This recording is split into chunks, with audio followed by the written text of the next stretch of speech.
The starship Miraflores drifted between suns, its glass promenades bright over oxygen gardens and humming hydroducts. Last year's Rainbow Festival had ended in a riot that smelled of burnt cotton candy, and that memory kept everyone tense. A odd sound or delay turned heads and tightened shoulders. People moved carefully, afraid of another cascade of mistakes. A crewman whispered that nobody wanted to live through that again. Polly and Steve, too. Electric Boogaloo, Kelly green uniformed vicuñas, managed every shower pump, dispenser drone, and public sink. They were sworn enemies who admired each other's precision, hiding it behind crisp reports and eye rolls. It was their job to stop any hygiene threat before panic spread. They patrolled with clipped steps and matching checklists. Polly said they would keep the ship clean if it took all night, and Steve too said the standards would not bend. On patrol they argued about nozzle angles and philosophy. Polly said a sandwich was a social construct because categories were made by consensus. Steve too said categories were tools so lunch could be shared without argument. Their rivalry kept their pace brisk, and their affection hidden where only they noticed. Polly muttered that debate made the work sharper, and Steve too agreed without looking up. The Commerce Board sat behind a sealed glass dais in hunter green jackets, 3 prairie dogs running it like a small empire. Frank fronted logistics and bragged about efficiency. Corporate Jerry sold slogans with a smile, and Stan enforced rules, pleased when others struggled. They shared the same glint whenever profit came up. Corporate Jerry said the brand would thrive under decisive leadership, and Frank said the numbers proved it. Their goal was simple: get every passenger buying loot boxes.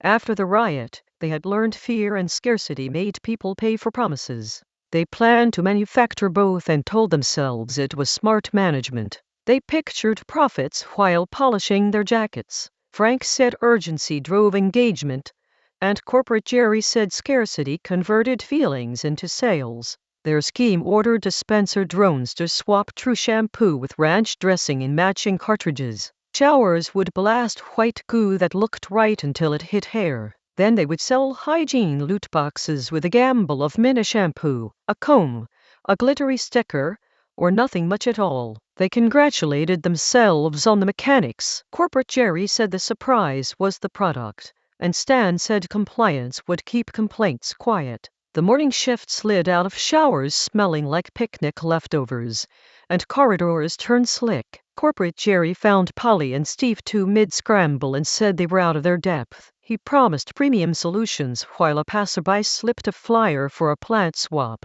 whispering about rare ferns. Polly wiped a smear from her sleeve, and Steve too kept his gaze steady. Corporate Jerry said the board would handle it, and Polly said they would handle what was theirs. Down in the hydrodeck, rumors swirled about a secret bingo league run by pastel pink dolphins named Denise and Juice. They clicked numbers with musical timing, and everyone knew their gossip network traveled through pipes. Polly whispered that these two knew ducks and rumors better than anyone. A botanist hurried past, swapping a spider plant for a pothos in seconds. Polly said the dolphins were the best lead, and Steve too agreed to listen first. The board seized the narrative with a broadcast that blamed the hygiene deal for failed quality checks. Lines formed at green kiosks selling ultra-hygiene crates as people paid to feel like they were doing something. Polly watched Corporate Jerry's smirk spread across every screen and felt her authority fray. She clenched her jaw and counted what access they still had. Corporate Jerry said the guild had let standards slip, and a passenger muttered that buying a box might calm the nerves. By afternoon, decorators hung streamers with ranch sticky fingers while Frank promised sparkle and safety for investors in tiered bundles. Fear of last year's riot edged every conversation, and buying boxes felt like buying calm.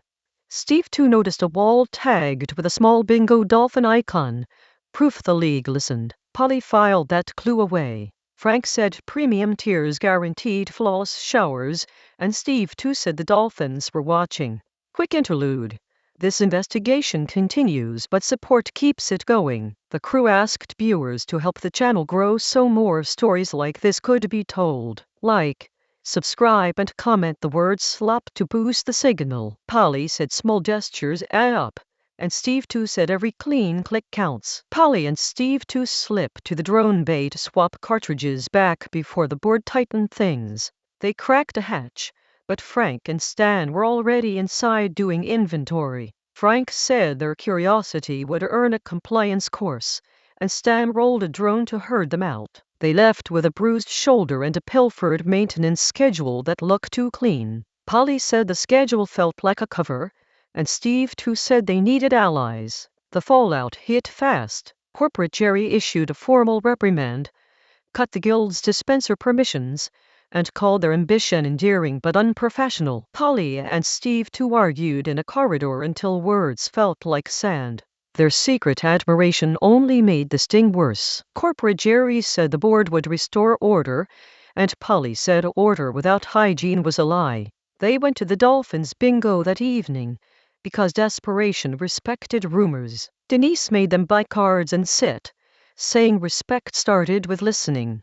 Mid-game she admitted their prize king fern had been stolen, a living trophy that held the community together. Unless the fern returned, the league would not risk helping. Denise said sit, listen, and earn trust, and Polly said they would make it right. Stan burst in with drones to scatter the game, saying the board would monetize bingo next with randomized numbers behind a paywall. Juice popped a sharp sonar that made the drones wobble for a second. He said they still needed proof of commitment. Bring back the king fern from the underground plant swap ring. Then talk. Polly and Steve too exchanged a determined look. Stan said fun wasn't free, and Juice said community would not be sold. After the raid, Polly sagged on a stair and said maybe sandwiches were only ideas people agreed on, and if ideas could change, maybe nothing was solid. Steve too said sometimes the name of a thing mattered so people could find it, like safety, like shampoo. Distant shouts echoed as hopelessness pressed like a heavy towel. They sat quiet for a beat and gathered themselves. Polly said they would get the fern, and Steve too said they would set this right. They fought because fear made small things large. Steve too accused Polly of letting theories distract her from action, and Polly accused him of loving rules more than people.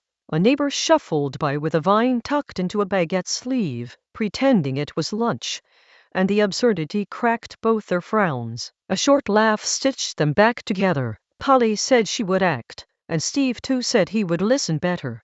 They traced the swap ring through mislabeled seed packets and a compost chute that smelled faintly of basil. Beneath the observation deck, they found a cozy greenhouse where elderly gardeners traded cuttings for stories and tea. Polly explained the harm caused by the theft, and Steve too apologized for past raids that had scared people.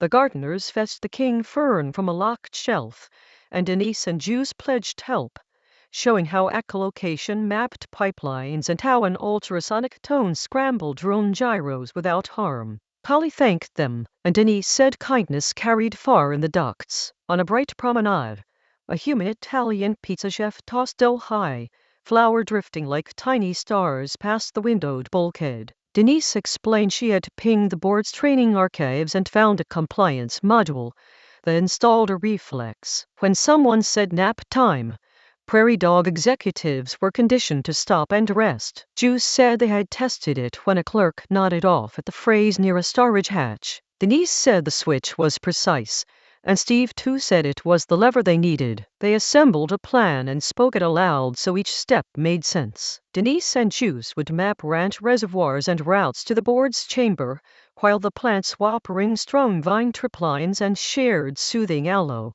Then the team would infiltrate the presentation, trigger nap time over the PA to drop Frank, Corporate Jerry, and Stan into sleep, scramble drones, restore real shampoo, and show evidence to the captain. Polly said if the guild did not act, hygiene would keep becoming a product instead of a public good. Steve too said clarity would win the crowd. The assembly moved like a rehearsal.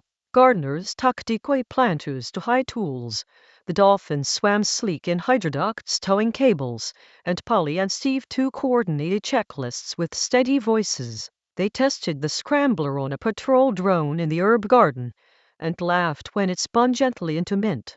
A passing botanist asked if the mint could be swapped for time. Polly said the mint was spoken for, and Steve too said the time would have its turn. When the Commerce Board unveiled the grand ultimate hygiene box, corporate Jerry cooed about premium tiers, while Frank promised flawless showers for investors. Sand paced with drones humming at his heels, and passengers leaned in with weary hope. Polly and Steve too stepped onto the dais with their small team and said the board had poisoned shampoo with ranch and was selling the cure.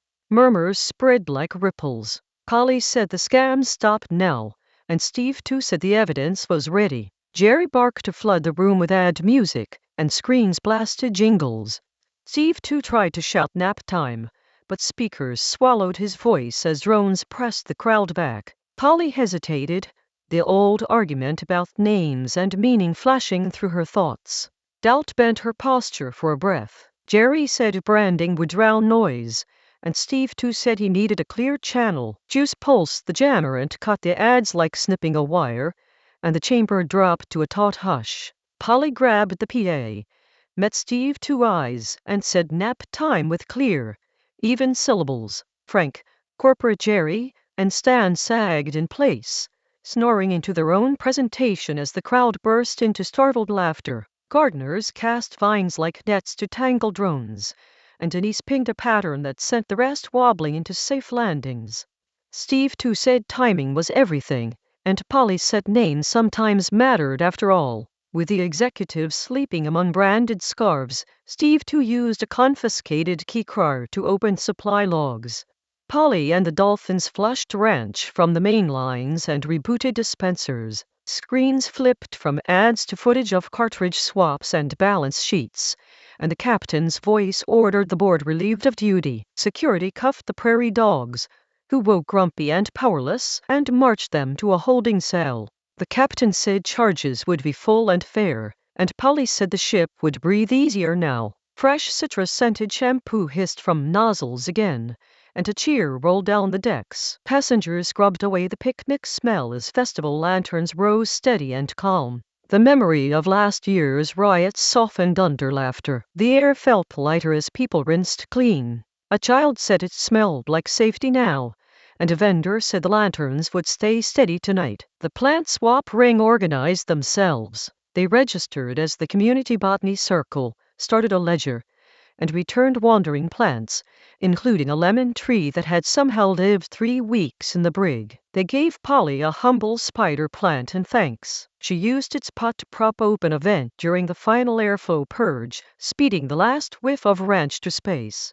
A gardener said the ledger would keep everyone honest, and Polly said fresh air was the best reward. The captain praised the Hygiene Guild and dissolved the corrupt Commerce Board, banning loot boxes and placing supply oversight under a community council. Denise and Juice accepted thanks and turned bingo night into a legal event that doubled as evacuation practice. It proved games could serve safety. Polly and Steve too stood side by side, awkward and proud as applause swelled. The captain said the ship would choose care over profit, and Denise said the game would be ready if needed. On the quiet hydrodeck later, they finally let the sandwich argument finish instead of flare. Polly said a sandwich was a social construct shaped by people agreeing on words. Steve too said definitions were tools that made sharing easier and kinder. They agreed to care more about the sharing than the shape, and split a neatly wrapped snack between them. Polly said the truce tasted simple, and Steve too said simplicity suited them. They remained playful rivals, now honest friends, and the mirror floors glided on with clean showers and a community that trusted itself more. The festival sparkled without a single shove, and the prairie dogs sat behind clear doors learning that power without care was temporary. Polly watered the spider plant before her shift as a faint scent of baked dough mingled with citrus. The ship settled into steady, compassionate work. A passerby said it finally felt normal again. All the slop in this video was generated using AI. This notice is for clarity and accountability. Please like, subscribe, and comment the word slop to help more viewers find this story. Polly said thanks for keeping things clean, and Steve too said your support keeps the valves open.